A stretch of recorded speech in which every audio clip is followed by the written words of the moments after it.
शुभोदय बच्चों, कैसे हैं बच्चों। कल हम बीरबल की चतुराई पाठ पढ़ चुके हैं कहानी। अब उसी से उसके बाद की कहानी मैं बताने जा रही हूँ।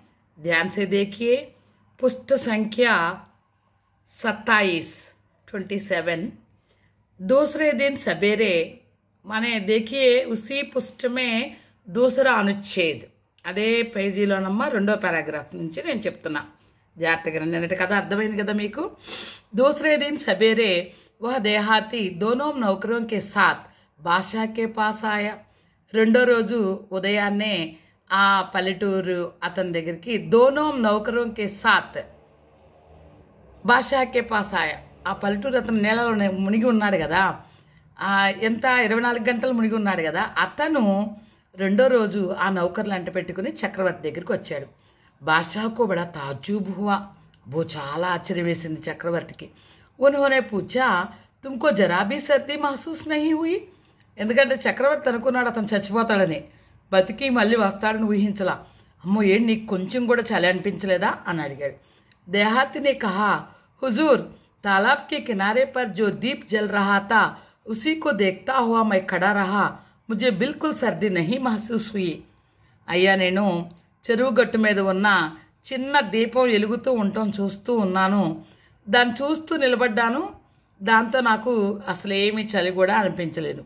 అక్బర్ ने कहा मालूम होता है उस दीप की गर्मी ने सर्दी को दूर कर दिया।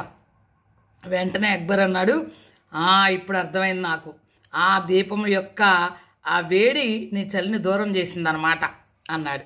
అక్బర్ ने कहा तो इसलिए तुमको इनाम नहीं मिलेगा, అందుకనే నీకు బహుమతి అంటూ దొరకదు, బహుమతి ఇవ్వను నేను, ఎందుకంటే ఆ ఒడ్డున ఉన్న దీపపు ఆ వేడి వల్లే నువ్వు ఆ చలిలో నిలబడగలిగావు। చూడండి ఇది ఎంత అన్యాయమో। देहाती मन महसूस कर चुपचाप बीरबल के पास चला गया और उसने बीरबल से सारी बातें बताई। పాపం మనసు నొచ్చుకుంది ఆ పల్లెటూరు అతనికి। నిశ్శబ్దంగా ఏం మారు మాట్లాడకుండా బీర్బల్ దగ్గరికి వెళ్ళి తనకు జరిగిన అన్యాయాన్ని, తనకు జరిగిన అక్కడ జరిగిన విషయాన్ని అంతా వివరంగా చెప్పాడు। బీర్బల్ నే కహా కల్ శామ్ తక్ తుమ్కో ఇనాం దిల్వా దూంగా। బీర్బల్ ఏమన్నాడు, మాట ఇచ్చాడనమాట, రేపు సాయంత్రానికల్లా నీ బహుమతి నీకు అప్పచెప్తాను అని చెప్పి మాట ఇచ్చాడనమాట। దూసరే దిన్ 11 బజ్ గయే, రెండో రోజు 11 అయింది। బీర్బల్ అబ్ తక్ దర్బార్ మే నహీ ఆయా, బీర్బల్ ఇంతవరకు సభకు రాలా। उस दिन बादशाह बीरबल को साथ लेकर कहीं जाने वाले थे। ఆ రోజు ప్లాన్ ప్రకారంగా బీర్బల్ని తీసుకుని చక్రవర్తి ఎక్కడికో వెళ్లాల్సి ఉంది। इसलिए बादशाह खुद बीरबल के घर गए, అందుకని చక్రవర్తి స్వయంగా బీర్బల్ ఇంటికి వెళ్ళాడు। బీర్బల్ రసోయి घर में खाना पका रहा था। బీర్బల్ ఏం చేస్తున్నాడమ్మా, వంటగదిలో అన్నం వండుతున్నాడు। नीचे एक चूल्हा जल रहा था, 5 फुट ऊंचे सीके पर एक हांडी रखी थी। కింద ఎక్కడో పొయ్యి వెలుగుతుంది, పైన ఎక్కడో 5 అడుగుల ఎత్తులో ఒక చిన్న కుండను పెట్టాడు అనమాట। ఉస్మే పానీ और చావల్ తే, అందులో నీళ్లు బియ్యం ఉన్నాయి। బాద్షాకు దేఖ్తే హీ, చక్రవర్తిని చూస్తూనే బీర్బల్ బోలా హుజూర్ మాఫ్ కీజియే దేర్ హో గయి, అయ్యా క్షమించండి చాలా లేట్ అయిపోయింది, పర్ క్యా కరూ, ఏం చేయని చెప్పండి, యా చావల్ జల్దీ నహీ పక్తా, ఈ అన్నం తిందామంటే అన్నం ఉడకనే ఉడకట్లా। బాద్షా ने नजदीक जाकर देखा, చక్రవర్తి దగ్గరికి వెళ్ళి చూశాడు। तो उन्हें खूब हंसी आई, చూడగానే పకపకా నవ్వు వచ్చేసింది। उन्होंने कहा बीरबल तुम कब से इतने बेवकूफ बने। बीरबल నువ్వు ఎప్పటి నుంచి ఎంత మూర్ఖుల్లాగా అయిపోయావు। चूल्हे का ताप 5 फुट दूर की हांडी को कैसे गरम करेगा। ఈ పొయ్యి వేడి 5 అడుగుల దూరంలో ఉన్న కుండకి ఎలా తాకుతుంది అనుకున్నావు నువ్వు, అసలు ఎలా వేడి చేస్తుంది అనుకున్నావు। और चावल कैसे पकेगा, అసలు అన్నం ఎలా ఉడుకుద్ది అనుకున్నావు। బీర్బల్ ముస్కురాతే హుయే బోలా, అప్పుడు బీర్బల్ చాలా చిరునవ్వుతో చక్కగా సమాధానం ఇచ్చాడు। జహాపనా आपके बगीचे का दीप 10 फुट की दूरी तक अपनी गर्मी से सर्दी को दूर कर देता है, पर मेरे घर का चूल्हा 5 फुट तक अपना ताप बढ़ाकर चावल नहीं पका सकेगा।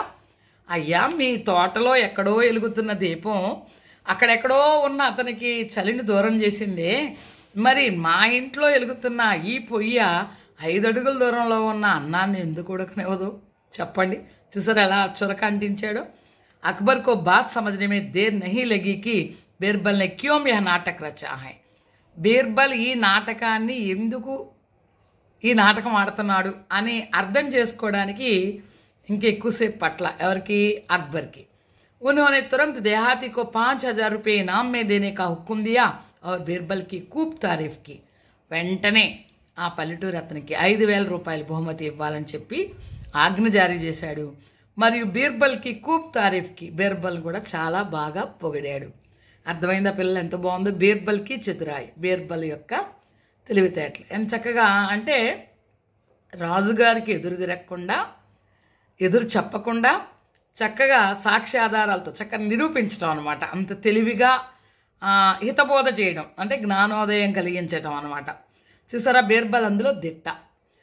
बीरबल किसके दरबारी कवि थे? अकबर के.